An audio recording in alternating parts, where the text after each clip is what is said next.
চহৰৰ এখন আগশাৰী ৰেষ্টুৰেণ্ট যাৰ সন্মুখত বহু মানুহে আজি ভিৰ কৰিছে।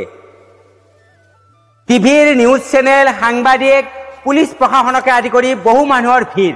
কিন্তু এই ভিৰ কিয় হৈছে?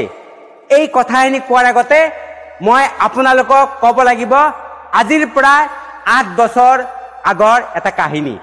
নমস্কাৰ, মই প্ৰদীপ।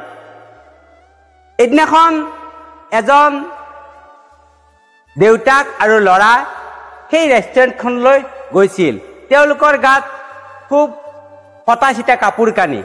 তেওঁলোকে গৈ ৰেষ্টুৰেণ্টৰ এটা চুকত টেবুল এখন দখল কৰি বহি ৱেটাৰজনক ক'লে যে 1 প্লেট চাওমিন দিয়া।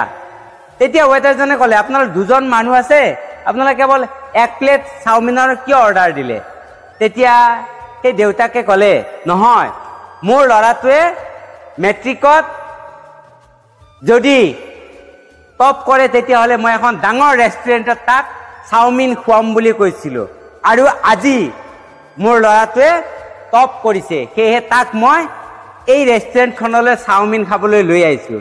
কিন্তু মূল কথাটো হ'ল কি জানে, মই হাতত এতিয়া মাত্ৰ 1 প্লেট চাওমিনৰ দিব পৰা পইচাই আছে, গতিকে মই নাখাওঁ। মোৰ ল'ৰাটোক যিহেতু মই কৈছিলোঁ, গতিকে ল'ৰাটোক মই সেই 1 প্লেট চাওমিন খুৱাম। তেতিয়া সেই ৱেটাৰজনে দৌৰি গৈ মালিকক ক'লে, ছাৰ আজি মোৰ কাৰণে 1 প্লেট চাওমিনৰ ব্যৱস্থা কৰি দিয়ক, মোৰ দৰমহাৰ পৰা কাটি ল'ব। তেতিয়া মালিকে সুধিলে কিয়? কাৰণ সেই যে চুকটোত বহি আছে বাপেক আৰু পুতেক, সেই ল'ৰাটোৱে আমাৰ এই অঞ্চলত টপ কৰিছে এইবাৰ মেট্ৰিক পৰীক্ষাত, গতিকে দেউতাকে তাক চাওমিন খুৱাবলৈ লৈ আহিছে যদিও 1 প্লেট চাওমিনৰে পইচা আছে দেউতাকৰ হাতত, গতিকে আৰু 1 প্লেট চাওমিন মোৰ পৰা দিব লাগে আৰু শেষত এইটো মোৰ দৰমহাৰ পৰা কাটি ল'ব লাগে।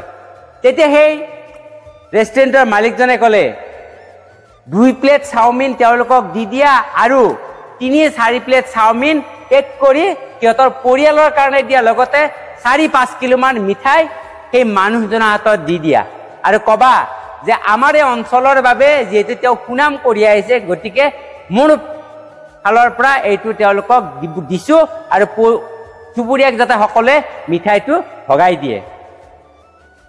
তাৰপিছত ৱেটাৰজনে আহি 2 প্লেট চাওমিন লৈ আহি টেবুলত দিলে। তেতিয়া দেউতাকে ক'লে আমিতো 2 প্লেট চাওমিন বিচৰা নাছিলোঁ, আমি মাত্ৰ 1 প্লেট চাওমিন বিচাৰিছিলোঁ। তেতিয়া ৱেটাৰজনে ক'লে নহয়, আমাৰ মালিকৰ পৰা আপোনাক এই 2 প্লেট চাওমিন দিছে, লগতে এই 2 প্লেট চাওমিনৰো আপুনি পইচা দিব নালাগে, লগতে আৰু আমি 4 প্লেট চাওমিন বান্ধি দিছোঁ আপোনাৰ পৰিয়ালৰ বাবে, লগতে আৰু 10 কিলো মিঠাই বান্ধি পেক কৰি থৈছোঁ সেই টেবুলখনত, আপুনি যাওঁতে লৈ যাব, এটা পইচাও দিব নালাগে, কাৰণ আপোনাৰ ল'ৰা এই মেট্ৰিকত টপ কৰা মানে আমাৰ অঞ্চলৰ ল'ৰাই টপ কৰিছে, গতিকে আমাৰ ঘৰৰ ল'ৰাই টপ কৰিছে, গতিকে মালিকে এইখিনি আপোনাক দিবলৈ কৈছে। পুতেক আৰু বাপেকে চাওমিন 2 প্লেট খাই সেই মালিকৰ পৰা দিয়া চাওমিন আৰু মিঠাই টোপোলালৈ ঘৰলৈ আহিল। সময়বোৰ এনেকৈ গৈ থাকিল আৰু ল'ৰাজনে পঢ়ি গৈ থাকিল। এটা সময়ত DC হ'ল, UPSC পাছ কৰি DC হ'ল আৰু ভাগ্যক্ৰমে সেই জিলাখনলৈকে ট্ৰেন্সফাৰ হৈ আহিল। আৰু সেই জিলাখনলৈ ট্ৰেন্সফাৰ আহি সেই ল'ৰাজনে 8 বছৰ আগতে যি ৰেষ্টুৰেণ্টত চাওমিন খাইছিল, সেই ৰেষ্টুৰেণ্টখনলৈ কোন আহিব? সেই ডিচিজন আহিব, আৰু সেইকাৰণে সেই ৰেষ্টুৰেণ্টৰ সন্মুখত মানুহৰ ভিৰ। তেতিয়ালৈকে কিন্তু সেই ৰেষ্টুৰেণ্টৰ মালিকে গম পোৱা নাই যে সেই ল'ৰাজনে আহিব। যেতিয়া ডিচিজন আহিল, তেতিয়া লগত কিন্তু তেওঁ বাপেকক লৈ আহিছে। তেতিয়া কিন্তু ৰেষ্টুৰেণ্টৰ মালিকে একো আওভাৱে পোৱা নাই, আদৰ সাদৰ কৰিলে যদিও। তেতিয়া সেই ল'ৰাজনে ক'লে আপুনি মোক চিনি পাইছেনে? তেতিয়া ক'লে নাই পোৱা। আপুনি যে 8 বছৰ আগতে আমাক যে চাওমিন খুৱাইছিল, আমাৰ ঘৰৰ কাৰণে যে মিঠাই দিছিল, সেইজনে মই ল'ৰা। তেতিয়া তেওঁ ক'লে হয় নেকি? আপুনি সেইদিনা আমাক চাওমিন 2 প্লেট আৰু মিঠাইখিনি দি এটা কথা প্ৰমাণ কৰিছিল যে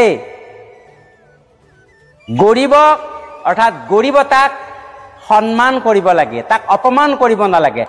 আপুনি যেতিয়া মোৰ গৰিবতাক সন্মান কৰিছিল আৰু সেইদিনাই মই বুজি উঠিছিলোঁ যে মোৰ দায়িত্ব বহুত, মই এই অঞ্চলৰ বাবে কৰিবলগীয়া কাম বহুত আছে আৰু সেয়েহে মই আপোনালোকৰ কথাবোৰ মনত ৰাখি মই মোৰ জীৱনত আগবাঢ়ি গৈছিলোঁ।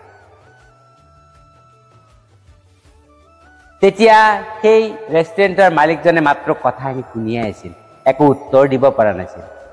এই ঘটনাটোৰ পৰা আমি এইটো কথাই বুজি পালোঁ যে গৰিবতা, দুখীয়া, আৰ্থিক দৈন্যতা বিভিন্ন সময়ত বিভিন্ন মানুহৰ মাজলৈ আহে, কিন্তু সেইবোৰক যদি আমি তিৰস্কাৰ নকৰি আমি যদি অকণমান সন্মান কৰোঁ, অকণমান যদি সহানুভূতিৰ দৃষ্টিৰে চাওঁ, তেতিয়াহ'লে আমাৰ নিজৰ জানো কিবা ক্ষতি হ'ব?